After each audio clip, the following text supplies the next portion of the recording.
Jesus é 100% Deus e 100% homem, exceto no pecado. Essa é basicamente, de forma simples, a definição da união hipostática entre Jesus homem e Jesus Deus. Mas como Jesus pode ser 100% Deus na Terra se precisa ser 100% homem, exceto no pecado, também aqui na Terra? No vídeo de hoje vamos tentar responder algumas perguntas relacionadas a estas questões. Jesus, como homem, sabia que era Deus? Ou melhor, na sua consciência humana, Jesus sabia que era Deus? Ele sabia que se tratava de uma pessoa divina, com duas naturezas, a humana e a divina? Como mencionado, Jesus era a pessoa divina, ou a pessoa do Filho de Deus. Encarnando-se, essa pessoa nada perdeu do que era e possuía eternamente. Por consequência, mesmo peregrino na terra, o eu de Jesus conhecia tudo o que Deus conhece. O mistério da Santíssima Trindade, com sua riqueza de atributos e todas as coisas. Mas Jesus tinha uma natureza humana, uma consciência psicológica humana. Isso significa que ele podia conhecer a si mesmo como todos nós, seres humanos, podemos.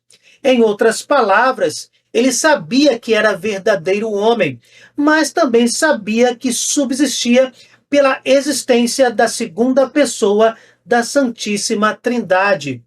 Jesus não era pessoa humana. Jesus, como já dito, era pessoa divina, é pessoa divina, com natureza divina e com natureza humana. Se Cristo acreditasse ou achasse que era uma pessoa humana, isto implicaria dizer que Jesus tinha uma tremenda ilusão a respeito de si mesmo. Não se pode admitir que a verdade encarnada pudesse ter tal devaneio de si mesmo. Aliás, Jesus teve uma experiência religiosa que nenhuma criatura humana teve. Por isso ele dizia que ninguém conhece o Pai senão o Filho, e ninguém conhece o Filho senão o Pai. Meus irmãos, só estas palavras de Mateus 11, verso 27, que saíram da boca do próprio Jesus, já são suficientes para responder tais questões. Ninguém conhece o Pai como Jesus conhece. E mais, tem uma ressalva. Jesus é quem pode revelar esse conhecimento para um ser humano. Sem esta permissão, só Jesus conheceria o Pai como ele mesmo conhece. É o que significa a parte, aquele a quem o Filho quiser revelá-lo, desta mesma passagem. Como Jesus poderia achar que era só um homem, sabendo cabalmente que ele tinha Deus como Pai, que é a primeira pessoa da Santíssima Trindade? Por isso, meus irmãos, compreendamos, na consciência de Jesus, o divino tinha a supremacia. O principal traço dessa consciência era saber-se filho de Deus. Isto, porém, não diminuía em Jesus a noção de ser verdadeiro homem, portador do destino do mundo inteiro, chamado a uma vida autenticamente humana até a morte e morte de cruz. Contudo, meus irmãos, não é necessário dizer que Jesus pensasse a todo momento: eu sou filho de Deus, eu sou filho de Deus. Ele tinha noção, mas vivia como verdadeiro homem também. Podemos comparar como a um rei. Embora nunca ignore que seja rei, nem sempre está a lembrar que é um monarca de alguma nação. Existem algumas passagens bíblicas que mostram que o mestre da vida sabia que era filho de Deus. Vejamos algumas. 3 dias depois o acharam no templo, sentado no meio dos doutores, ouvindo-os e interrogando-os. Todos os que o ouviam estavam maravilhados da sabedoria de suas respostas. Quando eles o viram, ficaram admirados. E sua mãe disse-lhe: Meu filho, que nos fizeste? Eis que teu pai e eu andávamos à tua procura, cheios de aflição. Respondeu-lhes ele: Por que me procuráveis? Não sabias que devo ocupar-me das coisas de meu pai? Jesus tem certeza que é filho do Pai Celeste de maneira única.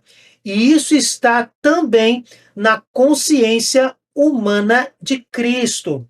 Não é algo que surge no decurso de sua existência terrestre.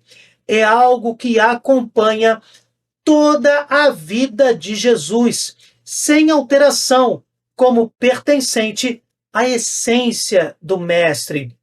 Mas e quando Jesus pergunta na cruz: meu Deus, por que me abandonaste? Jesus teria imaginado de forma equivocada que o Pai o isentaria do suplício da cruz? Não, meus irmãos, não imaginou. Jesus quis espontaneamente mergulhar no abismo da dor, quis experimentar o que o homem experimenta quando peca, a ponto de exclamar na cruz as palavras citadas em Mateus 27, verso 46, que, aliás, não foram concebidas por Jesus, mas sim pelo autor do Salmo 22, salmo que Jesus repetiu na cruz. Ele quis compartilhar a solidão do pecador. Na verdade, porém, o Pai não abandonara Jesus, nem Jesus perdera a consciência de ser o Filho bem-amado. Mas Cristo, durante a sua paixão, quis baixar um véu sobre a luz da presença do Pai, que brilhava somente no fundo mais íntimo do seu ser, sem iluminar a sua inteligência, a sua vontade e a sua sensibilidade, imersas nas trevas mais densas. Jesus Cristo sabia exatamente o que sofreria na cruz. E mais, ele quis todo esse sofrimento, pois sabia que isso transformaria a sorte de todo homem pecador. Ele mesmo dizia: Mas devo ser batizado no batismo, e quanto anseio até que ele se cumpra. Ninguém tem maior amor do que aquele que dá sua vida por seus amigos. Porque o Filho do Homem não veio para ser servido, mas para servir e dar a sua vida em redenção por muitos. Sim, meus irmãos, Jesus usou sua onisciência divina na terra. Jesus é homem, exceto no pecado, sim, mas é Deus também. E mais, dizer que ele retirou completamente todos os seus atributos e não os usou pontualmente para mostrar Deus através do Filho é transformar Cristo em um mero santo por cuja intercessão, não pela própria onisciência, mortos ressuscitaram. Aliás, sua onipotência também foi exercida aqui, durante a sua existência terrestre. Poderíamos citar os milagres realizados, mas alguém poderia querer ainda novamente diminuir Jesus e colocá-lo como um grande intercessor e que somente o Pai seria o autor de tais milagres. Vejamos apenas um episódio. No episódio da mulher com fluxo de sangue, quando ela toca Jesus, Jesus diz algo do tipo, está lá em Lucas 8, verso 46. Alguém me tocou, porque percebi sair de mim uma força. Jesus não teve qualquer conversa com aquela mulher, não demonstrou nada que o colocasse apenas como um intercessor. Sim, pela fé da mulher, a onipotência de Cristo, segunda pessoa da Trindade, se manifestou.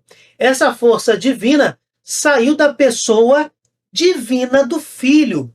Ele não era um meio, nem intercessor. O poder saiu dele. Alguém me tocou, porque percebi sair de mim uma força. Palavras do Mestre Jesus. E é óbvio que muitos tocaram em Jesus naquele momento, sabendo exatamente o que havia acontecido. Jesus aproveitou a ocasião, fez uma pergunta retórica e ensinou mais um pouco sobre o poder da fé. Bem, a intimidade com Deus Pai era impressionante. Ninguém jamais viu a Deus. O Filho único que está voltando para o seio do Pai o deu a conhecer. Em resumo, a autoconsciência de Jesus, assim retratada nos evangelhos, não aparece como o resultado de uma reflexão do homem Jesus sobre si mesmo. Não é a consciência de uma busca progressiva que Jesus faz de sua identidade, mas é a expressão da realidade mais profunda de Jesus ou do seu eu divino, que fala pela sua natureza humana. Jesus, meus irmãos, tem um eu divino, é pessoa divina que tem ambas as naturezas, humana e divina. Já falamos isso várias vezes. E isso não pode ser colocado embaixo de um tapete. O Concílio de Calcedônia, do ano 451 d.C., ensina que Deus Filho, ao assumir a natureza humana, nada perdeu da riqueza de sua natureza divina. Conservou a onipotência, que ressuscitou mortos, converteu a água em vinho, multiplicou pães, conservou também o pleno saber de Deus, que passava pelas faculdades humanas de Jesus na proporção em que Jesus o quisesse, manifestando-se em diversas declarações. Jesus usou seus atributos divinos, sim, mas pontualmente. Ele deixaria de ser homem se ficasse toda hora usando seus atributos divinos. Quando Jesus, voluntariamente, livremente, de bom grado, para cumprir a vontade do Pai, deixava de exercer os atributos da divindade, a sua humanidade se manifestava. Mas o contrário, meus irmãos, também é verdadeiro. Como ser Deus encarnado se nunca usa os atributos divinos? É Deus e homem, exceto no pecado. Não é só homem, exceto no pecado. Novamente, é pessoa divina com as duas naturezas. Não é pessoa humana com as duas naturezas. Deve haver uma harmonia perfeita entre essas duas naturezas. Também enquanto Jesus vivia sua existência terrestre, se esvaziando da divindade para cumprir a vontade do Pai e usando os seus atributos divinos pontualmente para se apresentar como o Filho Divino, para que quem o contemplasse, contemplasse o Pai, como está em João 1, versículo 18. E para terminar, podemos meditar sobre Marcos 10, verso 18. Nesta passagem, vemos Jesus respondendo ao jovem: "Por que me chamas bom? Só Deus é bom." Jesus estava com isso negando que era o próprio Deus feito homem. Essa interpretação não corresponde ao conjunto de outras afirmações no Novo Testamento. Na verdade, meus irmãos, o jovem já havia percebido que Jesus era mais do que um mero rabino. Por isso, Cristo quis ajudá-lo a completar sua intuição, já que o jovem percebia algo mais em Jesus, a ponto de lhe atribuir uma qualidade que só Deus tinha. De forma simples, o mestre ajudou o jovem a compreender que bom é só Deus e que, por isso, Jesus era Deus.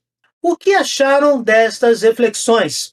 Deixem nos comentários a opinião de vocês. Jesus, pela sua dolorosa paixão, tem misericórdia de nós e do mundo inteiro.